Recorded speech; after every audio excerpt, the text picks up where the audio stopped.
Are paleontologists creating fake history, like the image that's portrayed here? It comes from a figure that we're going to talk about in a minute. When paleontologists look at dinosaur tracks, eggshells, and bones, and then reconstruct the paleoecology or the paleogeography of a location, are they just creating fake history? Hundreds of dedicated paleontologists have devoted all their time to the relentless pursuit of uncovering, studying, and interpreting the remains of long extinct creatures. However, is all this painstaking effort merely an illusion? Young Earth creationists say, yes, none of that really exists. The actual fossils exist, but your recreations of the history they represent are completely fake. You're making up this fake history. It's really a bold claim that for hundreds of years, paleontologists have been constructing elaborate false histories to explain these fossils and observations from the fossil record. So could the majority of paleontological work be really a fabrication of false historical narrative? Today, I'm going to explore a recent paper that I think sheds some light on this question. This fascinating study represents the examination and discovery of 31 separate dinosaur fossil and track sites within a single rock formation in Spain. Like countless other studies of its kind, the sheer volume of data collected and the insights derived from these fossils just amaze me. The amount of information we have about the history of the Earth that allows us to do reconstructions like this is truly staggering. The author's objective was to utilize these fossils and other trace fossils to reconstruct the environmental conditions of a specific time and place. This historical reconstruction portrayed a diverse array of dinosaurs existing within a river floodplain interspersed with small lakes, streams, and sporadic elevated areas. How did they come to those conclusions? Let's take a look at that paper coming up next.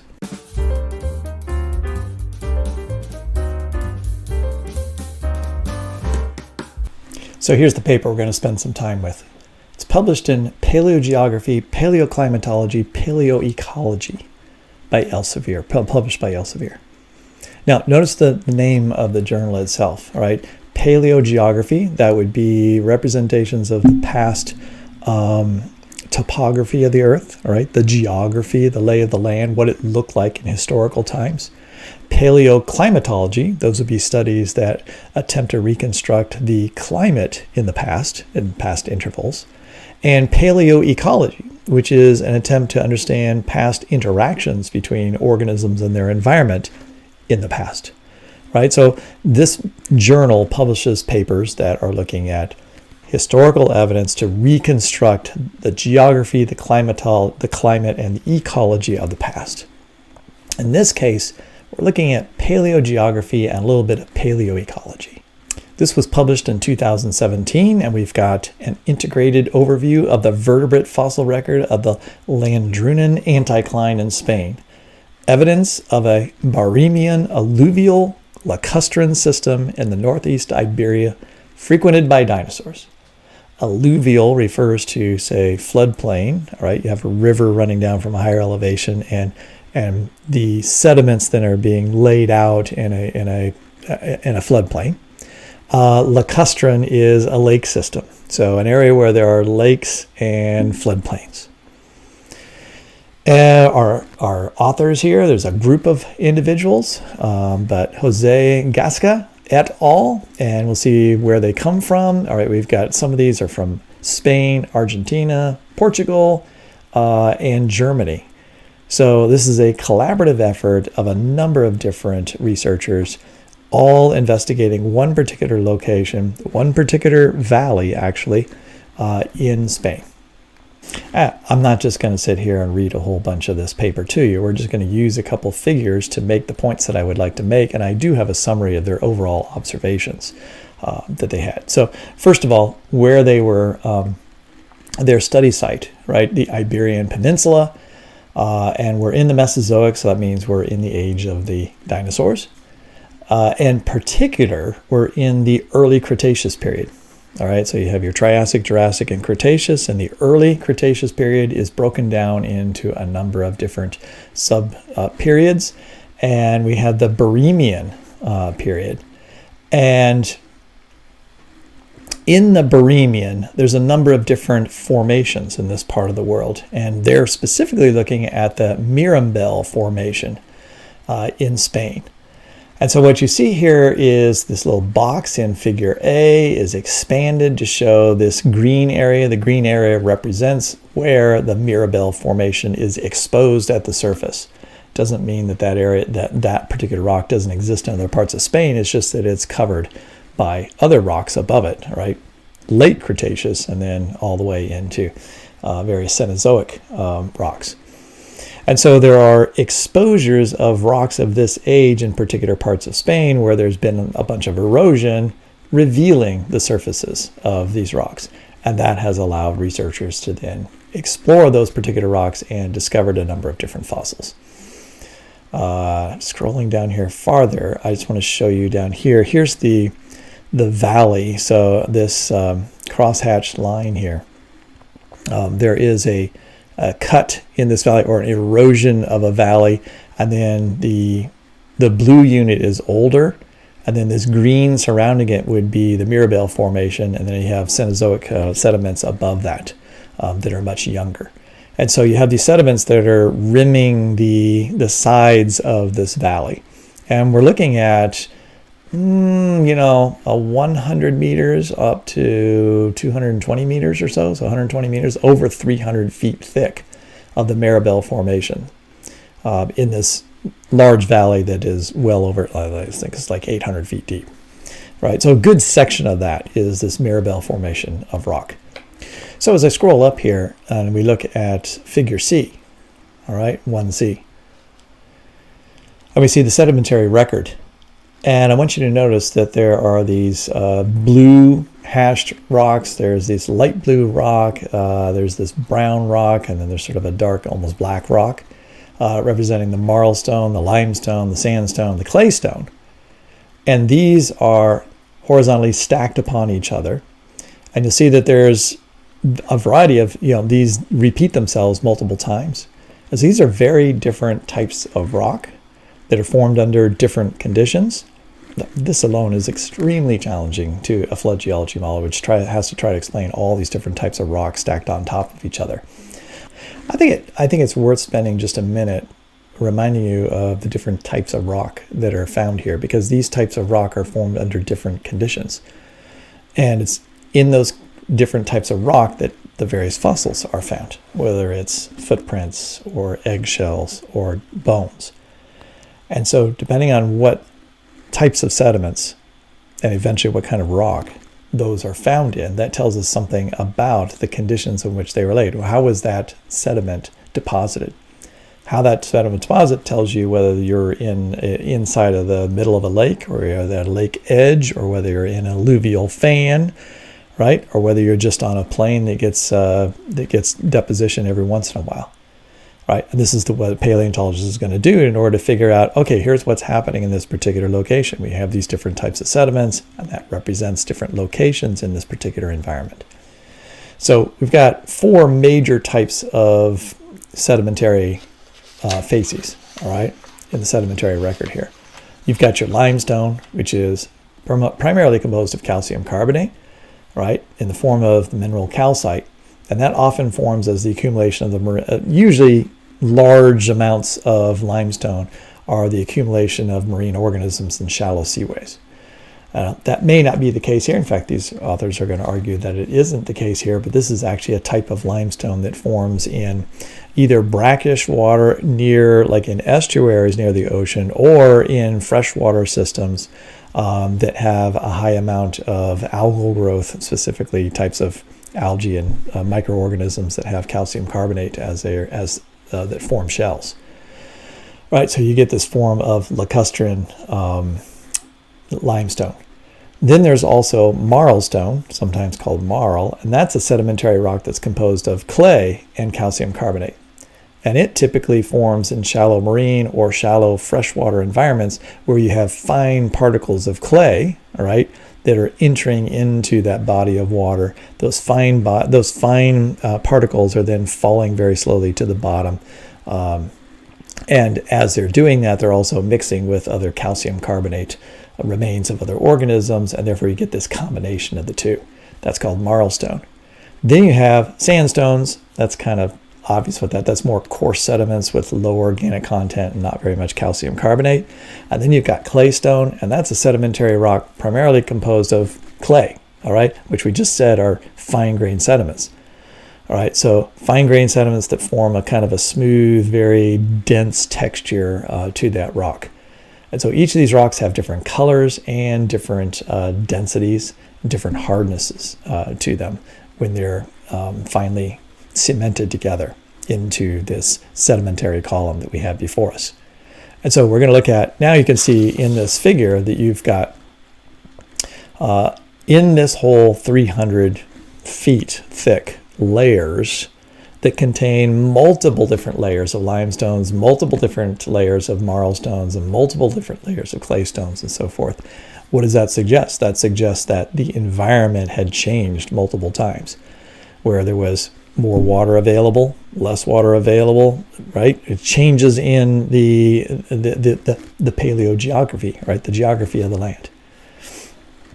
All right, so this image is just giving you a sense for, okay, yeah, we've got a whole bunch of bone-bearing sediments. We've got places where we have footprints that are preserved for us. And what's not shown here is there's a whole bunch of levels that have eggshells. So let's scroll down here a ways.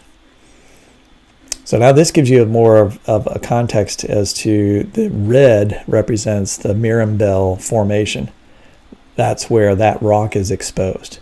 So in the center here, that would be the deeper incised valley, which is now digging down into layers below the Cretaceous, right? Back into the Jurassic. So there you get Jurassic rock. And then above the red, higher up on the valley side, that's where you're going to have your upper Cretaceous and then Cenozoic rocks. And so where the dinosaur bones are found is really only in the Mirabell Formation. And there's really, let's see, let me back up here. If I go back up here, you'll see that in the layers of rock below the Mirabell Formation, there's not a lot of fossils that have been found, not obvious fossils, right, from dinosaurs. And above it, there's not a whole lot of dinosaurs, suggesting this particular region, whatever the environmental conditions were, wasn't very conducive to dinosaurs living in that area, either before or after. But while it was this floodplain, which included a lot of sandstone, river formations, there were dinosaurs around. At least that's one way of interpreting this particular evidence from this small portion of the sedimentary record.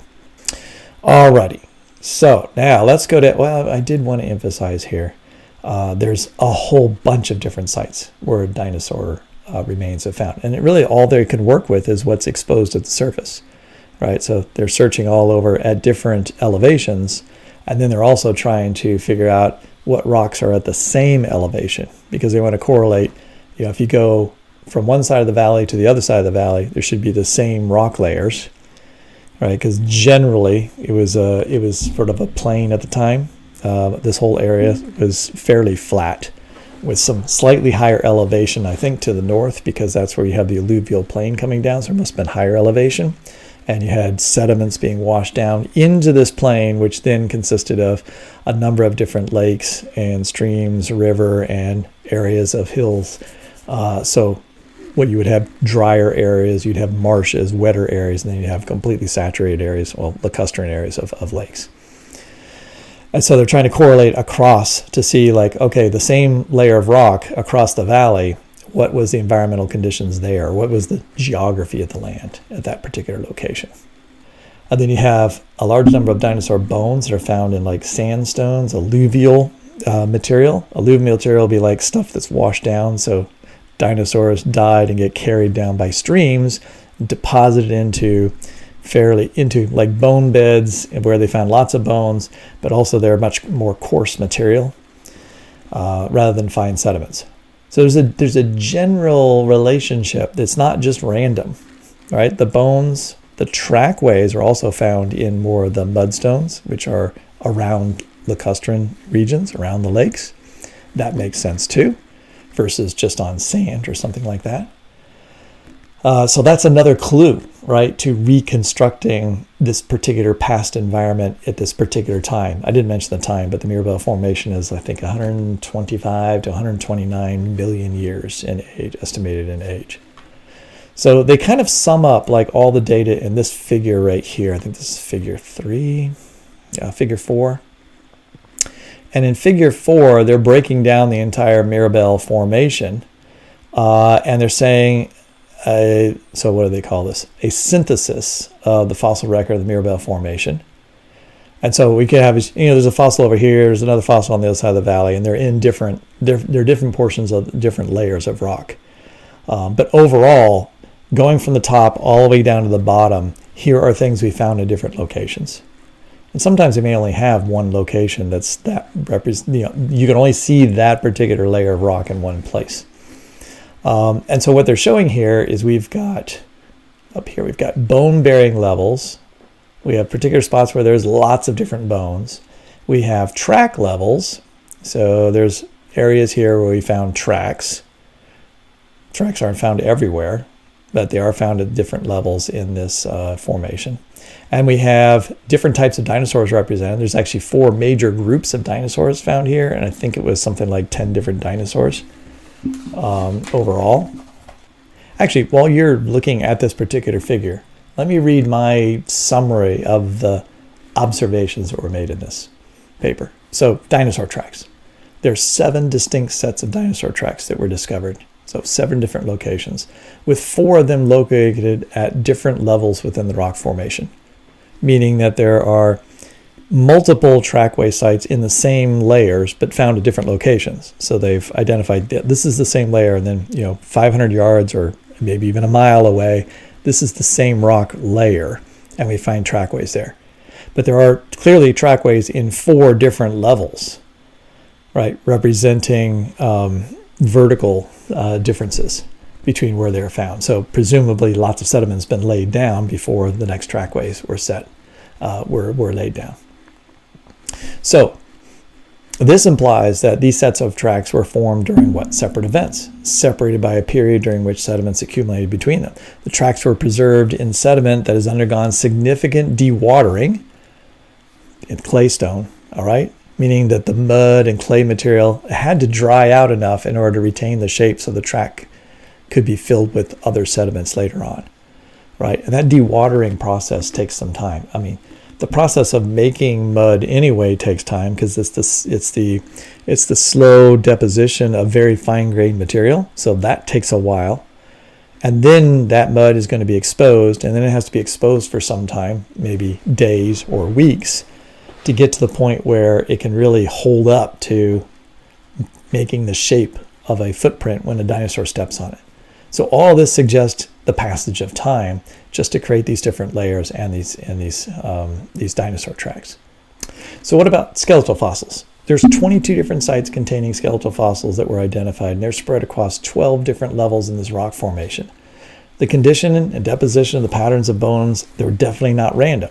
Certain bones and bone fragments were more likely to be found in what? The coarse-grained deposits associated with rivers and stream beds. There was a few others that were also found in poorly drained floodplain deposits. All right, so you'd have local floods that would deposit very quickly a particular layer of sediment, and in those some dinosaur bones were found. So all this indicates that the fossils are not randomly associated with different rock formations or compositions, because there's many fewer, if not actually no, fossils found in the limestones, and hardly any found in marlstones, a little bit found in mudstone, but it's mostly this coarse-grained stuff is where all the fossil bones are found. So what about the eggshells? 18 distinct levels within the rock formation yielded fossilized eggshells. 18 different separate levels have eggshells, and they're from multiple different species. So the eggshell remains were also found in specific types of sedimentary rock associated with what? Lake shore environments. The local density of these shells suggests the presence of a nesting site where groups of dinosaurs probably returned year after year after year, only to have their old nest buried each time by more sediment brought by, say, winter, or springtime floods, brought more sediment into those lakes, created more mud, which then, when the lake starts to dry, resulted in a new layer, which then the dinosaurs would build new nests upon and then leave a bunch of shell fragments. The paper mentions there was a remarkable density of eggshells, with in some areas 50 eggshell fragments per every 2 kilograms of sediment that they filtered, all right, or sifted. So lots and lots and lots of different eggs from lots of different dinosaurs, but usually only found in one particular type of formation, right? One type of rock, right? Not the coarse grained rocks, right? Not the limestone, which would be made in water, but made in the mudstone, right? Which represents the lake shores that were present in the area. So what about the rock formation and its context? I mean, all the bones, footprints, and eggshells are all found within a rock formation that's approximately, about 100 meters thick. Interesting, there's very few, if any, dinosaur remains in the adjacent rocks. Oh, I already did all that. So that gets us to our primary figure, right? They've done all this work to collect all this information. These are all the observations. These are the things that we might call the facts of the fossil record. That there's eggshells here, there's eggshells here, there's a dinosaur bone here, there's a footprint over here, all right, a preserved print over here. And so those are all the things that are, I guess you could say, indisputable facts. And then we have the interpretation of those facts. Now, the type of mudstone forms in particular environments. And so although you don't have to be there, you're not there to actually see that that was mud next to a lake. The fact that there is limestone and then it bleeds into mudstone, right, is very much like, or actually it's limestone bleeds into marlstone, bleeds into mudstone in some areas as you go across the layers, suggesting there's a lake at one particular moment in time, and then it has an area that's shallow where you have your more marlstone being produced, and then you have this area of mudstone. All right. And then if you keep tracking that, you might find that there is more of an alluvial plain or an area of just a sandstone, right, where you have hills and wind-blown material.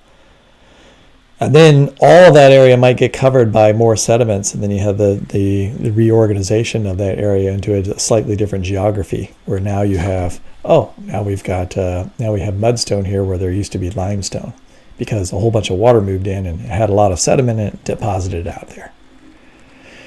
Right, so this is what paleontologists are most interested in. I mean, it's one thing to just like, okay, we're just going to go identify stuff and we'll tag it and say like, here's what we found. But no, what's a paleontologist really interested in? They're interested in like knowing like what actually happened here. Like what was the history? And from a young Earth creationist perspective, there's no story here. The only story is just like this really generic story for every single fossil.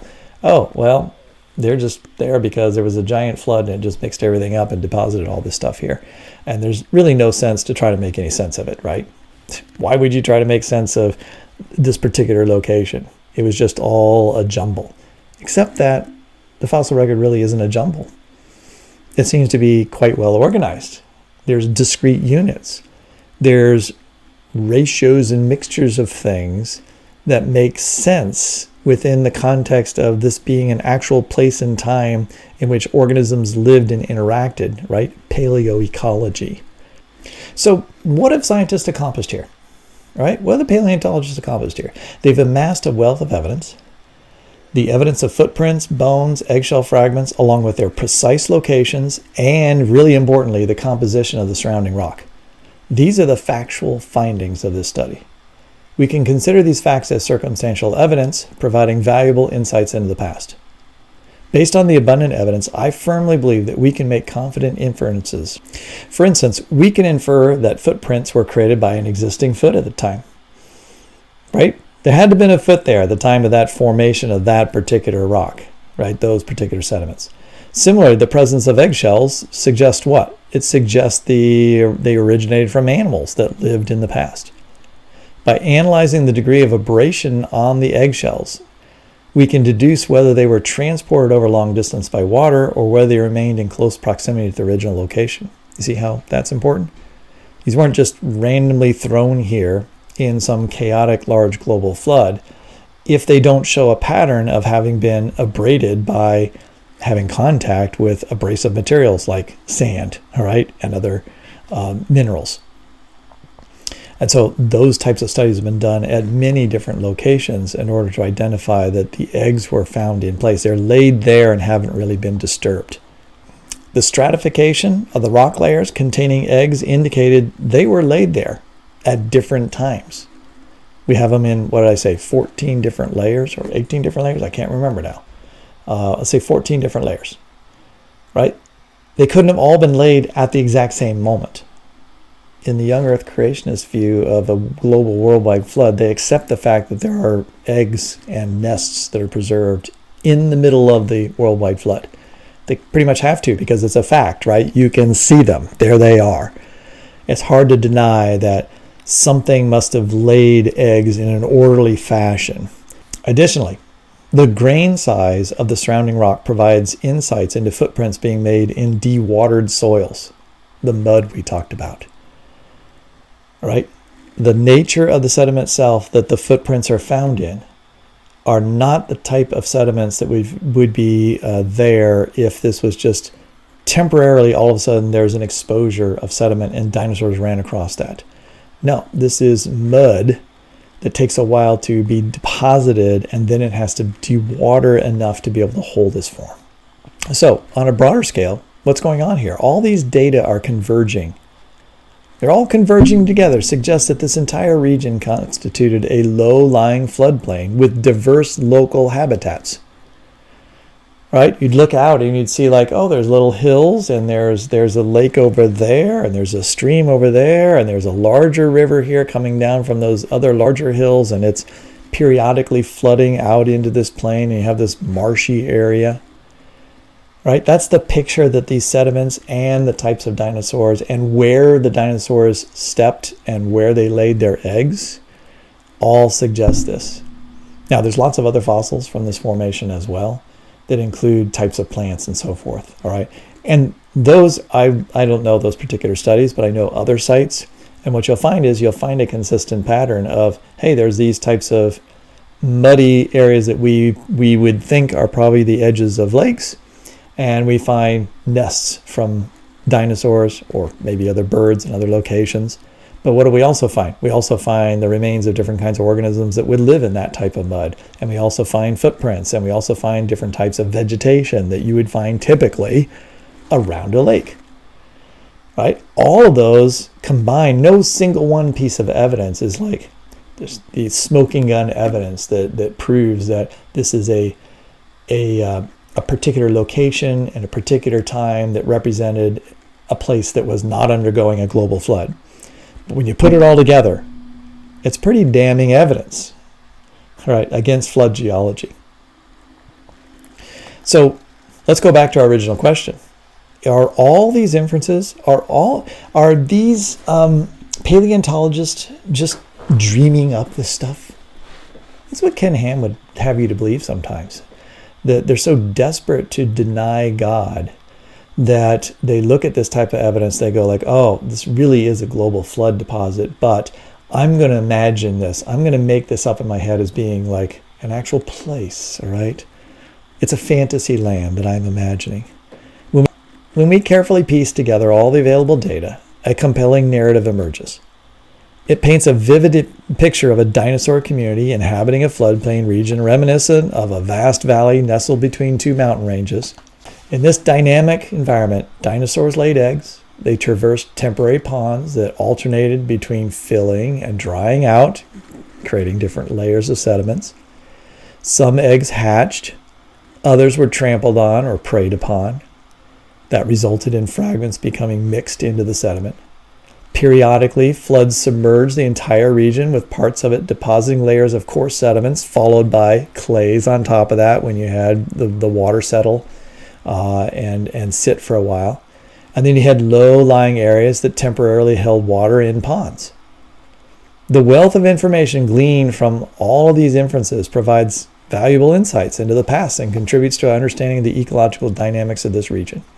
And this is just one little tiny section, subset of what the Earth was at this particular moment in time, right, in this particular place. At the very same moment in time, hundreds of miles away, there might have been different environmental conditions, right? In which case you find different organisms in a different environment.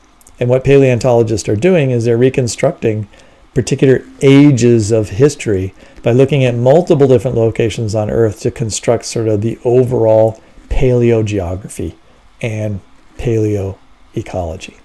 So while the conclusions of this study might appear, like, I think, very reasonable, it's important to consider them within the context of the young Earth creationist paradigm. According to that worldview, as we've already said, but it presupposes a global flood.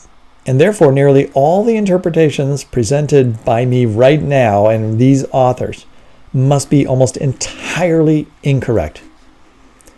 Young Earth creationist advocates would argue that the authors of this paper have constructed a fictional historical narrative, rendering any news derived from this research as fake news. Right? Ken Ham and others are like, that's fake news. That couldn't have happened. That couldn't be what the world looked like at that time. They might acknowledge, and they do acknowledge, there is a bone there. There is a footprint there. There is an eggshell there in the rock. But they would label the majority of the inferences made from these facts as being false. This dismissal stems from their belief that the facts have been wrongly interpreted due to the use of an erroneous interpretive filter that they have. Do young Earth creationists believe you can't make any inferences at all? Well, no. Actually, they do. For instance, they don't dispute that the footprints were created by a foot. They weren't there to actually see the foot.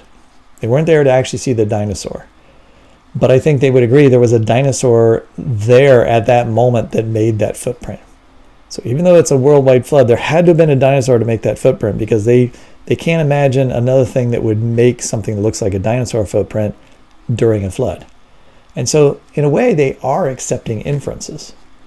They infer from how footprints are made today. They infer into the past and see, like, oh, that must have been a dinosaur that stood there, even though they weren't there. Right? So they are inferring something about the paleoecology of this particular location. Right? They accept these inferences about historical science really without any hesitation, even though they can't be proven beyond reasonable doubt. They don't actually have the physical evidence that a dinosaur stood there and made that footprint. Well, actually, I would say they do have the physical evidence, but it's still an inference, right? Because all they have is the impression of a foot. They don't actually have a picture of the foot making that impression. I think it's a perfectly reasonable inference, right? And I think we can know, right? Not know as an ultimate truth, but know with high degree of confidence, beyond reasonable doubt, that these footprints were made by an animal that stepped in that mud.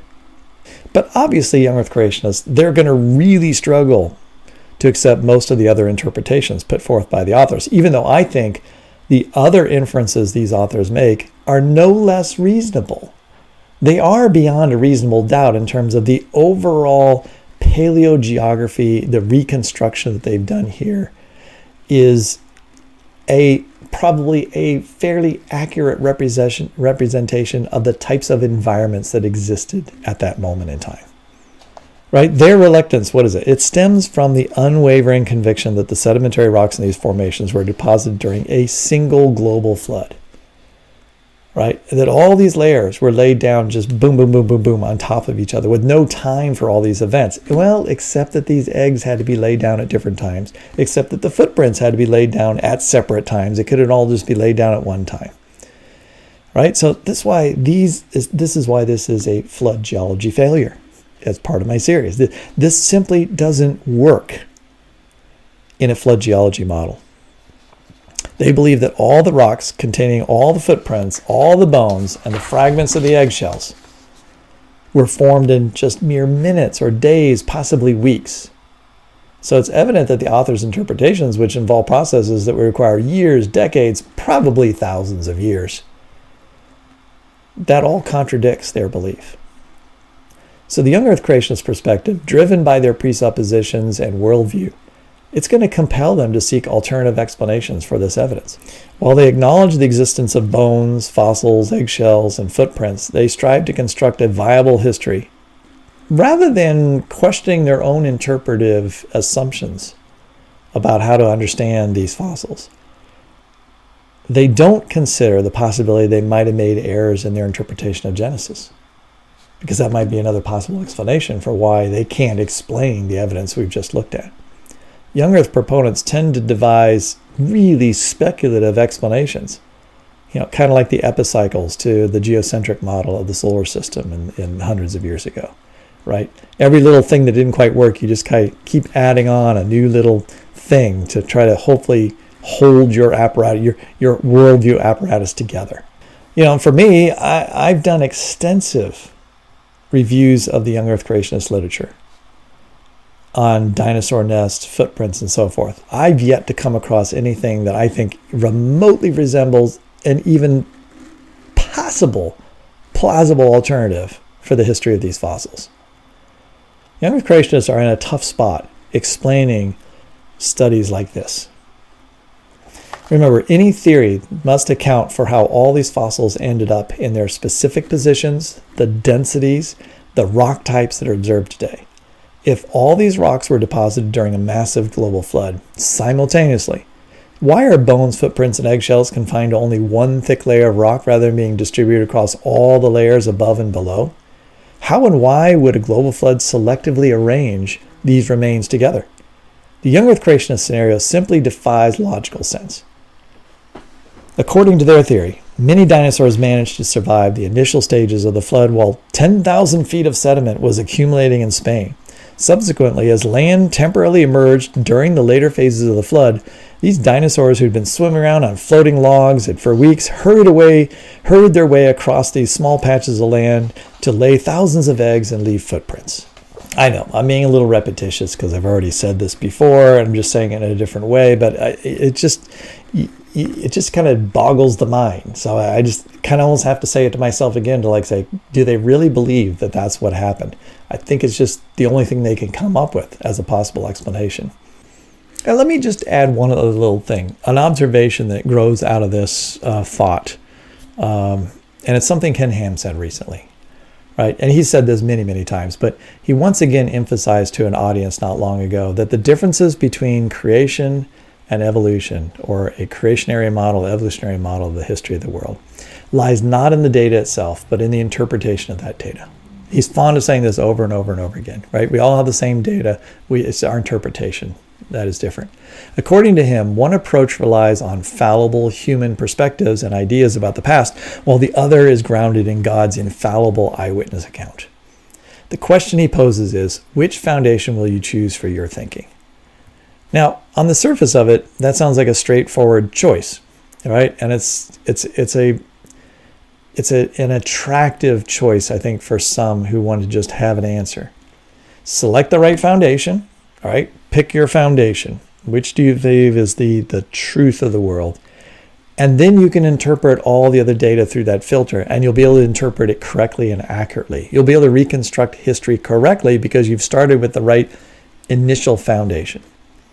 However, when it comes to discerning the past based on present evidence, there's no infallible word, God's word, to guide us in determining what rock resembles a footprint truly signifies. Nevertheless, Ken Ham remains resolute and unwavering in his belief that he can flawlessly interpret past events, all right, from the present. That's what he's doing with footprints. He is clearly taking things in the present that he observes and inferring that those same actions happened in the past and that it must be an animal that made that track. There's nothing in the Bible that tells him that that's the case and instructs him on that. This solely comes from the observation of the past and applying to the present. The present applying to the past. In this particular case, I actually agree with Ken Ham. We don't need the Bible to provide an eyewitness testimony for us to conclude with confidence that footprints are indeed footprints. They were created in the past by a leg with a foot on it. It's when these inferences clash with what Ken Ham perceives as the infallible truth that the principle of applying presuppositions before interpreting facts comes into play. He's willing to accept all kinds of stuff until it doesn't work. And then he falls back on, you don't have the infallible word that's guiding you. The crucial point here is that because the dinosaur footprints and eggshells are part of a genuine historical narrative, right? They're real. They must hold a real story. For 200 years, paleontologists have examined these fossils tirelessly, striving to unravel the tale that they're telling. Could their conclusions be completely erroneous? I suppose it's possible. However, if they're wrong, the true story must account for all the evidence. So far, no alternative model of Earth's history has emerged that can make sense of all the data as effectively as the current old age paradigm does.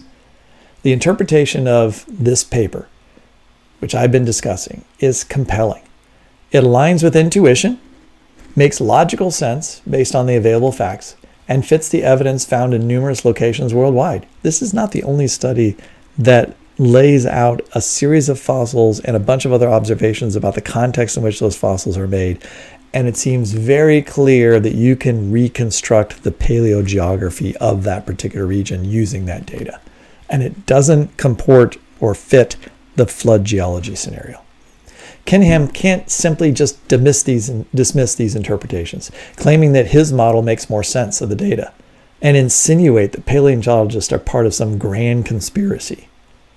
If all this data could be explained just as easily within a different interpretive framework, then he and his team need to present a more plausible explanation for the same data that they acknowledge exist, right? They acknowledge that these footprints exist. They acknowledge the bones are there. They acknowledge that the eggshells are present at this particular location.